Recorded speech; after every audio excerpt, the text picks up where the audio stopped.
Like, the budget helps our relationship, and it helps us be on the same page about things. We're Nick and Hannah True, and we'll help you craft a money story that not only gives you personal freedom, but also creates a positive impact in your family and community. Welcome to Craft Your Money Story, a Mapped Out Money podcast. What are we talking about in this one, Hannah? I don't know. You tell me. Okay, so I'm a big fan of this guy named Alex Hermosi. This is another Twitter guy that Nick's a big fan of. Yes, another Twitter guy. Alex Hermosi is hands down, and I mean, this is like a strong statement, easily the best person I've ever followed for business content. He legitimately, I'm like kind of teasing you, but he is good. I don't follow him the way that you follow him. If you're a business owner and you really are if you're trying to build a business of any kind and you're not following Alex Hermosi, I don't know what you're doing with your life. My favorite thing about Alex Hermosi though is him talking about like optimizing his outfit and like his shoes and all this stuff. I know, it is funny. So he wears these like Keen dad shoes and They're like so a wife beater and like this certain pair of shorts and that he's like altered to have like a pocket. He calls it his Darwin outfit really because funny. I guess he's like adapting to the environment. He's like, bro, my outfit's more Darwin than you.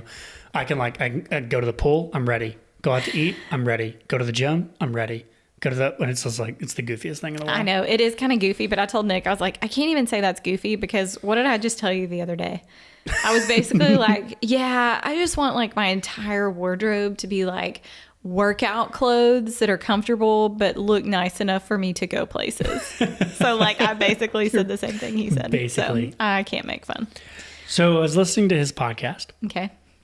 and he asked this question that I was like, that's brilliant. So it's very much in the vein of like James Clear's focusing on the habits and the processes rather than the goals themselves. Okay. And so the question that he asked is, what actions can you take so that it would be unreasonable for you to not be successful in this endeavor? Hey, y'all, I wanted to take a quick break and let you know about our email newsletter that goes out each week to almost 20,000 people just like you. We put this newsletter out for two main reasons. The first is that algorithms on social media don't always show you everything you're subscribed to or want to see. And the newsletter is a place for us to let you know and keep you updated on any new videos or podcasts that we've released. The second reason is the newsletter allows us to go a bit more behind the scenes and share some stuff that we don't always put out on public platforms. So if that sounds interesting or helpful for you, go to mappedoutmoney.com/newsletter to sign up. Okay. So it's kind of just another way to ask like, this person that I would like to be in the future, what things does that person do? That's kind of the way James Clear normally phrases it, right? Or you could say it as the person I want to be in the future. What are the things that they would have done to get them there? And the only tweak that I would say Alex adds to it is crank the volume up to 11 so that it would be unreasonable for you to not achieve it. So the example that he gives, so his background's in sales, right? And so the example he gives is, he's like, I used to tell my guys, if you do 10,000 calls, 10,000 sales calls, where you're actually talking to someone, trying to get them to buy something, and then you review all of those calls and you get feedback on those calls from a mentor, if you did that, it would be unreasonable for you to not be good at sales. Yeah. Or at the very least, to not have made significant improvement in your ability at sales. Mm-hmm. And he's like, so that's the way I looked at it. Like, I think the other example he gave in that podcast was when he was working to take the GMAT to get into business school. He read somewhere that like the GMAT score was correlated with the number of problems that you do. And he was like, so I was just like, oh, cool. Well, like the more problems I do, the higher my score. I'm just going to do 10,000 problems. And he's like, that's what I did. I just was like, what's a number that if I did this many problems, it would be unreasonable for me to not score well in the GMAT? Well, this very much ties in with like a growth mindset kind of thing. Totally. And instead of going like, oh, I'm bad at X, Y, or Z thing, instead going like, what would make it unreasonable for me not to improve at least? Maybe you're not the world's greatest at that thing, but what would make it unreasonable for me not to improve at this thing? Yes. And so one of the examples I thought of was I immediately thought of this guy, Don, that has been in our group coaching program for maybe a little over a year. No, it might be a year and a half now. John he has been religious, I would say, about updating his YNAB budget daily. He reconciles daily, and he actually pays off his credit card or pays payments to his credit card multiple times a week. Because he's taken it to level 11. Because he's turned it up to level 11. Yeah. And I'm watching him make tons of progress. I mean, I've just watched it, and I'm like, Don, I don't know that he asked this question in particular, but he's just done the actions of it by going, okay, if I update my budget daily, reconcile daily, and make multiple payments to my credit card a week, even if it's $20 at a time, it would be unreasonable for me to not make progress financially. Mm-hmm. Yeah. And so that's been really, really cool. So the question for today's podcast is like thinking about your money, thinking about any area of your life. What are the actions that you could do that if you did those, it would be unreasonable for you to not have success? And then quit overthinking it. Just go do those actions. Yeah. Like Alex Hermosi. So, I mean, a lot of the times he talks about business, but he also talks about health a lot. Mm-hmm. And he does such a good job of just awesome. Like boiling it down. Yes. Like it is not that hard. Like, you know what you need to do. And like, if you just do the things that will make it unreasonable for you to not become a healthier person, like stop trying to optimize this or, whatever. I just think he does a really good job of like cutting through kind of the crap in yes. that area. Yeah. So for us, like on that note, what would you say, like the three areas in our life that we're, actively working on a lot, right? Are like our relationship with Christ, our health, and then our financial, wellness. For us, like in health, what would you say would be like the actions that we're working on that if we just do these things, it'd be unreasonable for us to not improve our health? At this point, just counting macros. Yeah. Like, and trying to stick to them, but like loosely. And then I think like increasingly it'll probably be sticking to macros. 100% for me, if I track my macros, we're going to eat healthier. I will eat healthier. Yeah. Absolutely. I just will. And so absolutely tracking macros. It's also, I mean, it's just funny, right? Because like when we're tracking macros, we buy different groceries. Totally. And so like there's just different things available to us and they're inherently going to be healthier. Well, it's like this morning. What was I saying? So these muffins that we get at Sam's Club sometimes, we got them over the weekend because we had your cousin came into town and we're like, yeah, let's get the muffins. I've never looked at the nutrient ingredients on those things until this morning when I put them in to count my macros this morning. And I was like, oh, holy moly. Eating one blueberry muffin is the equivalent of having 6 chocolate chip M&M cookies. Yeah. Also from Sam's. Because we got the cookies as well. And I looked at those and they were 110 calories a pop.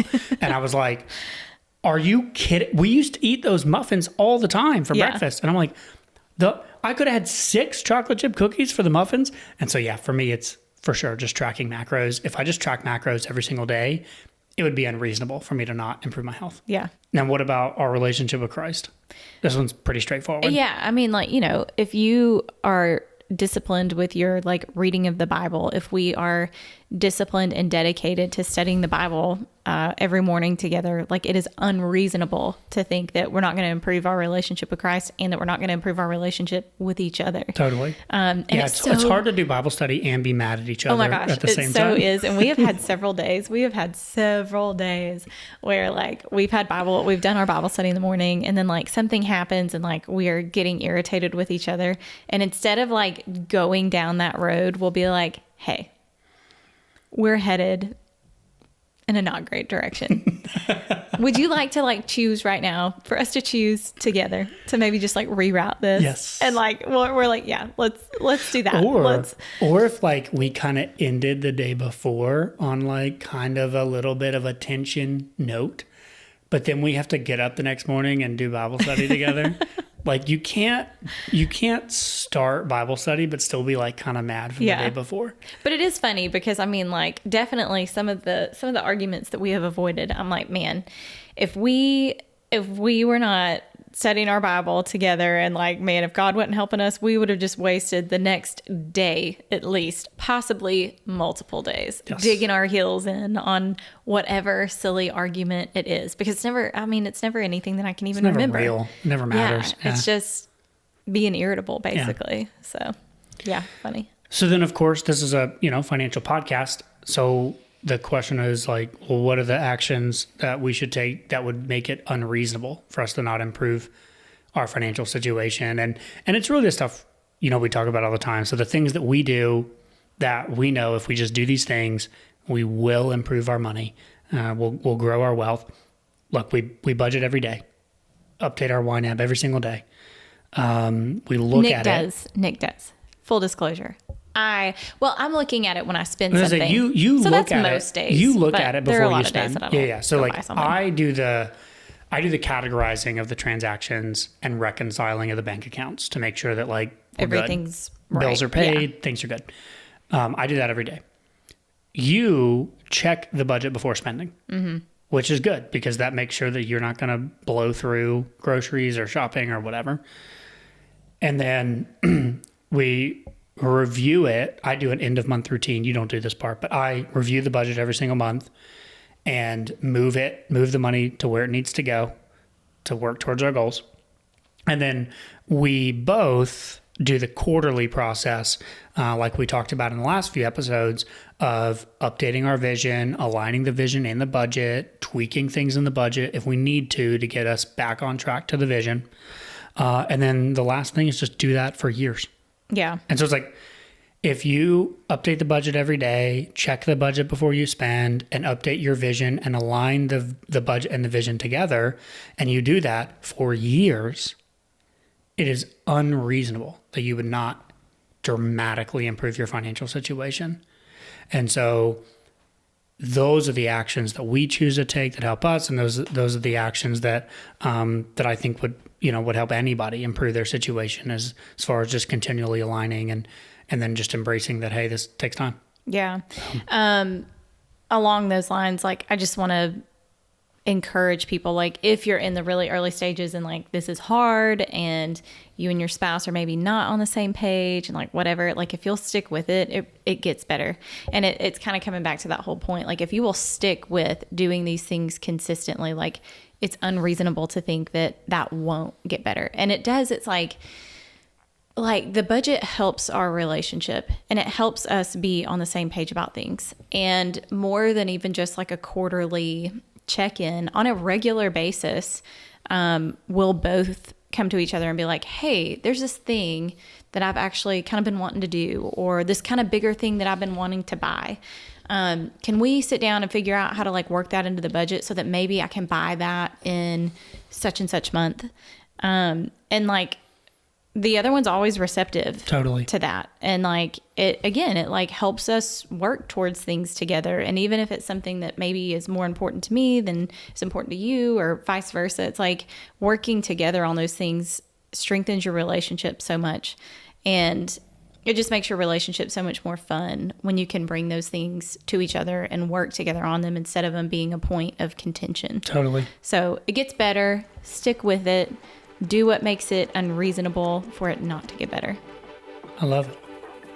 Cool. Anything else? No, I'm done. I thought you ended it perfectly. Great. We're done then. All right. We'll see y'all next time.